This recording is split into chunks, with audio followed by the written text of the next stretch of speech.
You're listening to Truly Unruly with Marcus and Jessica Trufant. What's up, everyone? It's time for another episode of Truly Unruly with Marcus and Jessica Trufant. My name's Kel. That's Marcus. Yo. And that is Jessica. Hey now.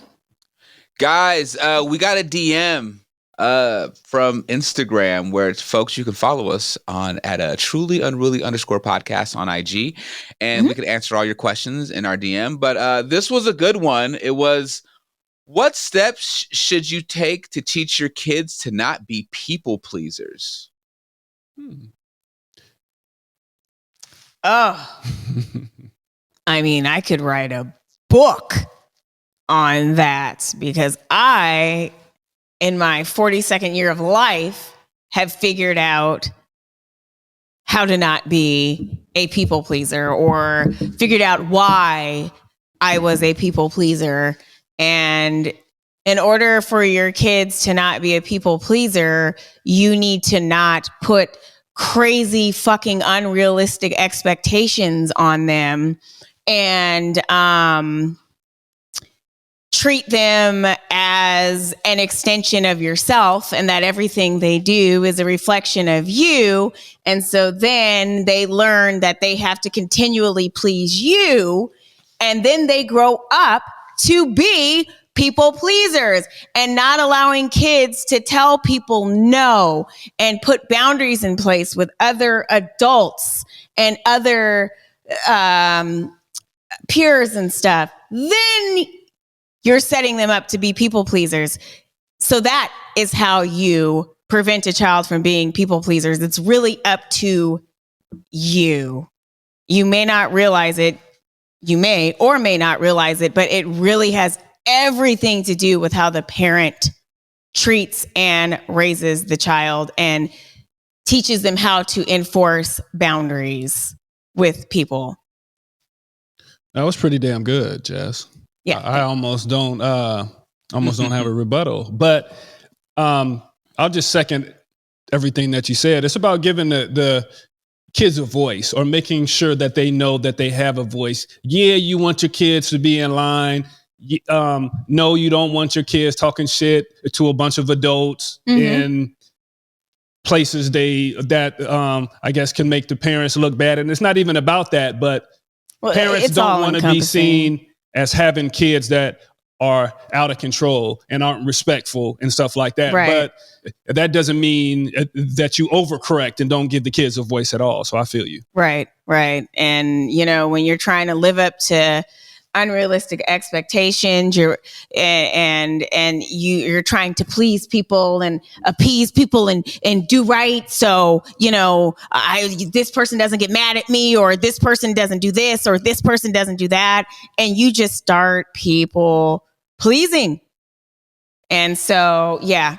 Do you think it could work on the other side too? Like, that's like from the negative side. I'm going to do this so I don't get in trouble. But if you're getting a lot of praise for doing certain things, you can, you can become a people pleaser that way too. Mm-hmm. You really can. Yeah. It's just down to empowering the kid, like I said, and reinforcing and building them up in ways that kind of let them build themselves up, right? Yeah. By giving them opportunities to do things, and get wins, of course, without the help of the parents and different stuff like that. A kid falls, you might help them up the first time, or you might show them how to do something. But after a while, you empower them to do things on their own, and then they build their own strength, and then they're ready to rock. Right. And you build that foundation in yourself, and you know yourself, and you just won't feel the need to please other people, because it's really not about other people or pleasing. Well, it really isn't about pleasing your parent. Is it?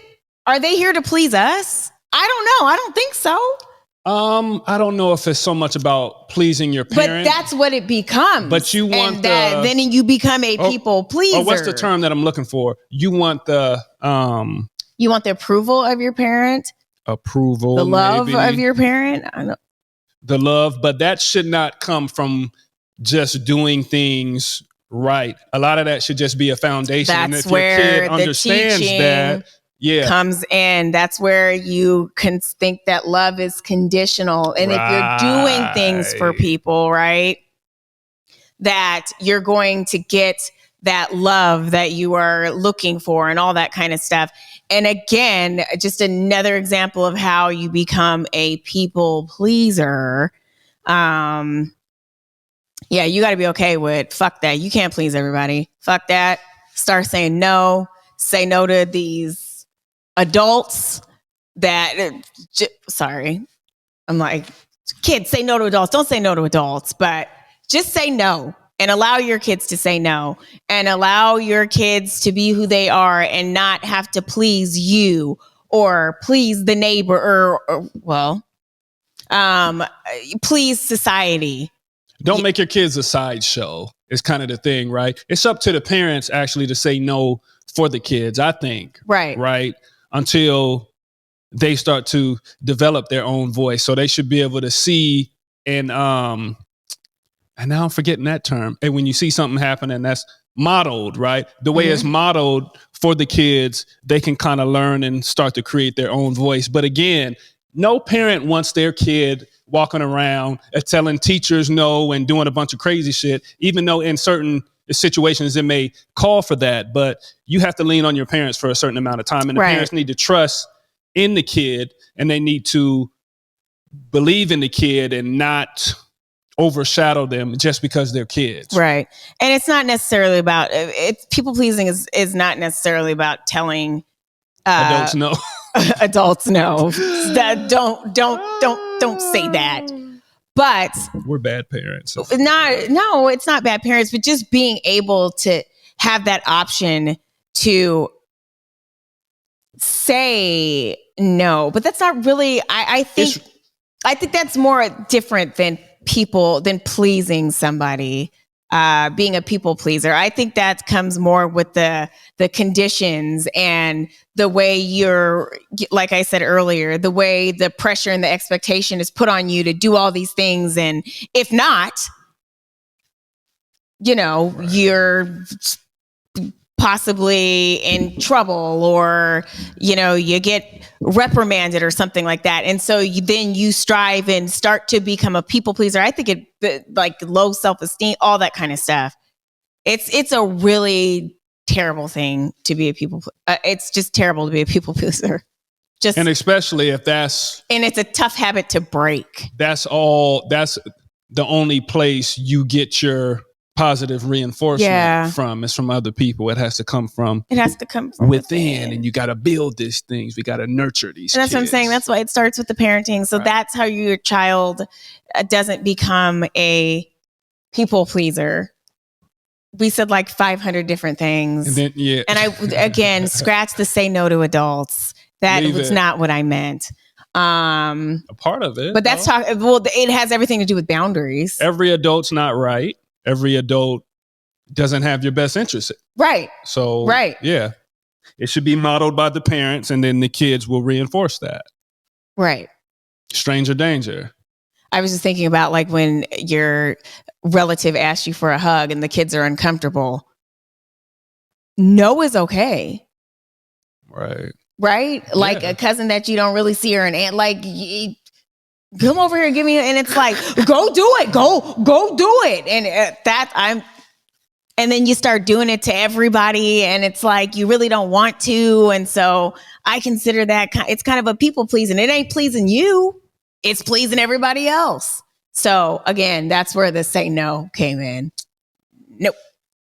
Bad example, but I think the that's a great example. The saying of no, of setting boundaries is actually probably the number one thing is being able to speak up for yourself and being able to say no. I found some examples here from this website, which it's really interesting because a lot of this starts with, parents and how, and how we parent. So for instance, and how we discipline kids, right? Mm-hmm. So this example goes, this is what parents shouldn't say. Go apologize to your sister because you made her sad. Look how sad she is. Or when you do that, it makes me mad.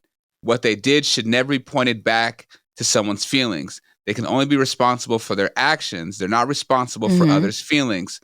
Help them Mhm. differentiate by teaching them to take responsibility for their own actions. So Yep. instead, you say, I understand you felt frustrated, but it's never okay to hit or be unkind to others. Yep. What you did was wrong. How do you think you should make this right? Yep. Yep. That's a huge part of what you said, Kel, is making them take accountability. And part of that is by questioning them. Did you think that was right? Did you think what you did, did you think that was right? Could you have done something differently? Those are the things. That's how you should be talking. Well, I don't want to just be like, that's how you should do it. But I think that's a healthy way to talk to your kids in those situations. Instead of, like you said, bringing the feeling, you made her feel like that. No. Make them take accountability. Teaching a kid to take accountability from a young age will take them very far. Because all you have to do is say, yes, I did that. Apologize, work it out, whatever it is, and move forward. I'm one that thinks that the team is the team, right? When it comes to siblings and how they treat each other. Team. Everybody Right, have a team. But you should be, right? So for me, it is. Look how you made your sister feel, right? But we don't do that in this house. We're going to build each other up, right? And it's different from people on the street. So that's what I kind of try to differentiate. So I would be like, okay, you made your brother feel this way and you shouldn't have did that. Right. But I think that's a way they can take accountability, right? You make them understand that you're making someone that is in your corner, that's on your team, feel like shit. Right. And that's not the way to go about it. You can do both. You can say, you made your sister feel bad. And then why did you do that? Right.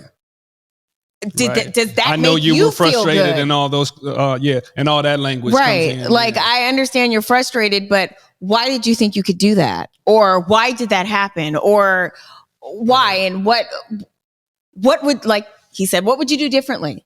Right. Understand that your words have power and your actions have power, especially, again, when you're dealing with a team. Out in the street, there is different teaching There's different conversations, but in the house, I think it should be a certain way. Right. But teach your kids to take accountability, period. I guess whether that is whatever way you can teach them to take accountability. But I guess if you're an adult that doesn't take accountability, it's really hard to teach a kid too. So. What are you guys' thoughts? There's a part on here that says, well, it's common traits of people pleasers. And do you guys ever deal with this with your own kids, with apologizing just to keep the peace? Do any of your kids ever do that? No, apologizing to get what they want, or trying to wheel and to deal. each other or to us, because they're not apologizing. It's not to us because we already know they're going to apologize because they want something. Right. Right. They're smart. But to keep the peace, not so much. I don't think that's almost being in like I guess an abusive relationship, right? I have to apologize. I got to walk on eggshells just so my sister don't slap me in my face or something like that, right? That's something that it can't happen, right? And I know that I may be right, but in order to move this forward, I still have to apologize. That's not cool, and that's not right. So no. Yeah, no, they're not apologizing for shit. Even if they need to. Yeah. Right? How well are they at speaking their mind? Most. There's a trait on here that says generally a nice person, but doesn't speak their mind well. I think they all speak up when they need to. Right. If the stakes are high enough, or if they're serious enough, or if their feelings are hurt enough, they will speak their mind. But kids these days are kind of, not that they're, I don't want to say scattered brain or unfocused. They're not scattered. They're just different. They're not getting too deep into emotional stuff quite yet, unless it's like some friend beef or something like that. But it's right. I believe, because I don't know of situation, like, I believe if they're in the right situation or the opportunity presents itself, they will speak their mind. I mean, they speak their mind here when they need to. Reps, baby, that's practice. So that's good for them. Except for the little one. She's pretty quiet. Until she snaps. Right. But she's really quiet until then. So. So they need practice. Oh, they need practice too, right? What? Yeah. Speaking your mind. Yeah. You need practice. Don't worry. They'll all. It's not an easy thing to do. They'll all figure it out. Being around me, they already know, and that could be part of the reason, because I just. They're like, Mom, please don't go up there, Mom. Please don't say that, Mom. Please don't do that, Mom. So I speak up enough for everybody.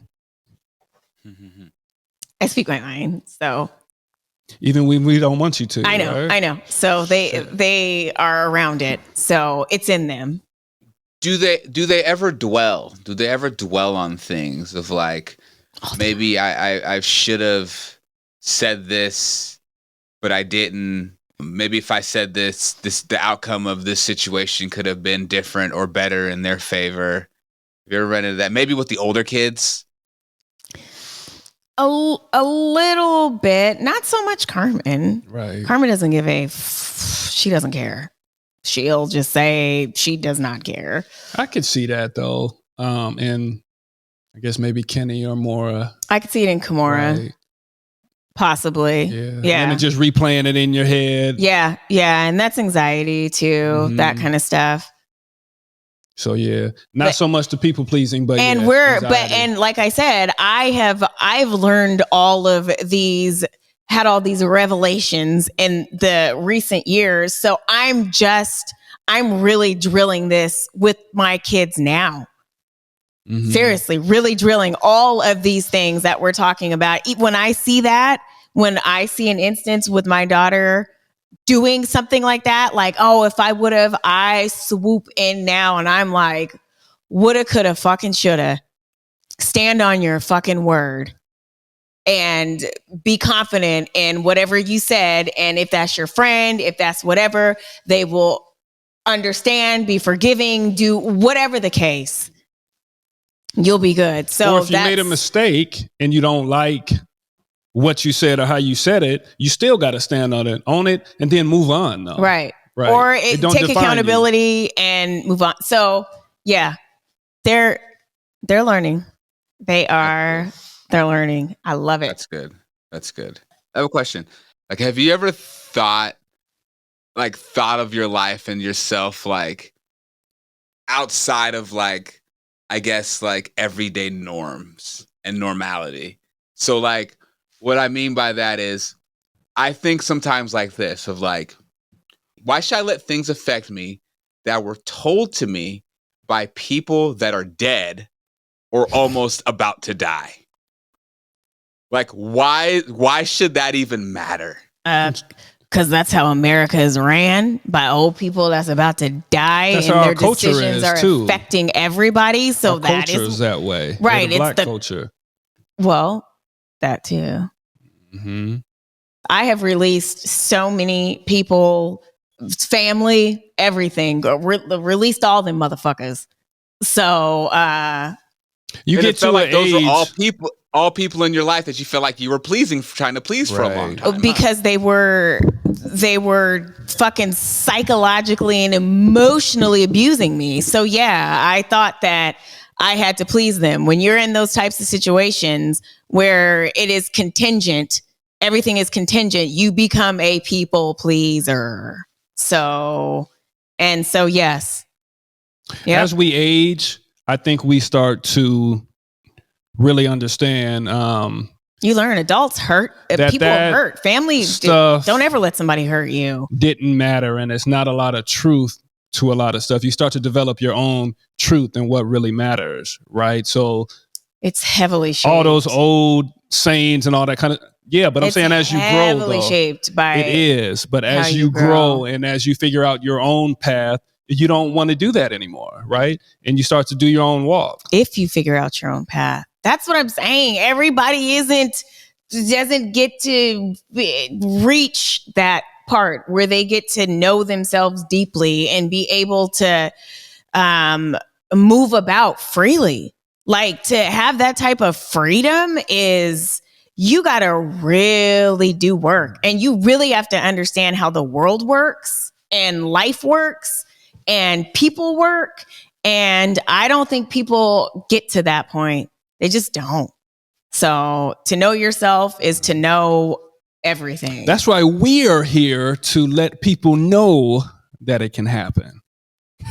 It can happen. Right. It can. It just takes a lot of work. It takes a lot of work, but you gotta get rid of all the fog, and you gotta get rid of all the distractions if you want to get better, because that's what at the end of the day, that's what it comes down to. That's what it did for me. It's like, I want to be better. I want to get better. Mm-hmm. And part of that for me was not caring as much about a lot of fucking things that I used to care about, or people that I used to care about. It's like, I don't really care it's about you a lot. Exactly what Jess was saying. Yeah. It's like there's people who are like this, who think this way, and then there's people who think the other way. There's like a whole group of us that kind of think the same way. That's what I'm starting to think, like a collective consciousness in that way. And then there is the other way of thing. It's just interesting. It's a whole thing. Right. So yeah. No, it is. It's a whole thing. But at the end of the day, do not raise your child to be a people pleaser. Right. It's detrimental to them. Yeah, and I guess with the changing times and the times that we're raising our kids in, is that we just can't raise them with that same old shit that our parents and our grandparents tried to force feed us, and think that was going to make us, Well, as long as it's still being modeled from the fucking top. Well, that's the problem. But you have to remember too, though, it's like, if you take like our grandparents, they were raised in a time where, like, you just obeyed and you did, and you just listened, because if you didn't obey and listen, society-wise, you might have got strung up on a tree. Yeah. You might be killed. So kind of had to just walk the line and follow accordingly. And then we have our parents who, like, or at least my parents, who grew up like Jim Crow era, where it's like, all right, like, grandma and mom and dad said this, so we're gonna just, and they kind of just not seeing the times, or I guess the times change, and then still try to apply that to like our generation. And we're like, yo, listen, man, like, we're not getting sprayed with fire hoses and doing sit-ins at kitchen lunch counters. Like, it's a very different time now. You know what I'm saying? Right. It's not that, but it's another type of system. It's another type of right. Yeah. It's just different. It's the same, but it's different. Right. Yep. Right. Yep. Right. It's different. It's more sophisticated. Instead of signs saying no coloreds, we have the right to refuse service. Right. So it's very different now. Right. You know what I'm saying? Exactly. It's worded different. The language. It's very different time. So yeah, no, I agree. Good episode, guys. Good talk. Good. We got a little deep there. Yeah. I know. Jess over here asking me about my childhood trauma. Like, why do you feel that way, Kel? Yeah. That's my future career. That's what I'm going to do. You gonna be a therapist? I'm not going to be a therapist. I'm going to be a life coach, and I'm going to help free people like all right. me. Look at, do you know what's crazy, Marcus? Marcus, between you and I, let's see.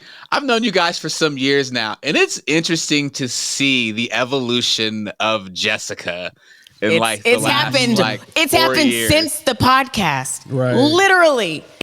Yeah. It's happened. It's happened. Went from the bottom, and now it's like, okay, Right. here we go. Yeah, because I remember you had your Crystal Girl moment, and I was like, "Oh, Jess is changing." I'm like, "Okay, for the good." I'm like, it's, "All right." it's still Crystal. Becoming very self-aware. That's good stuff. That's good stuff. All right, y'all. I love it. Truly Unruly, y'all. Marcus Trufant, Jessica Trufant. My name is Kel. Listen to us, review, subscribe on your favorite podcasting platform. Catch the visual on YouTube. If you want us to answer any of your questions, you know you can email us at trulyunrulypodcast@gmail.com. Follow us on all things social at trulyunruly_podcast. And of course, catch us every Sunday on Converge. Word up. All right, y'all. Don't raise people pleasers. Don't do it. That's your New Year's resolution. Don't do it. Boom. Till next time, y'all. Peace and much love.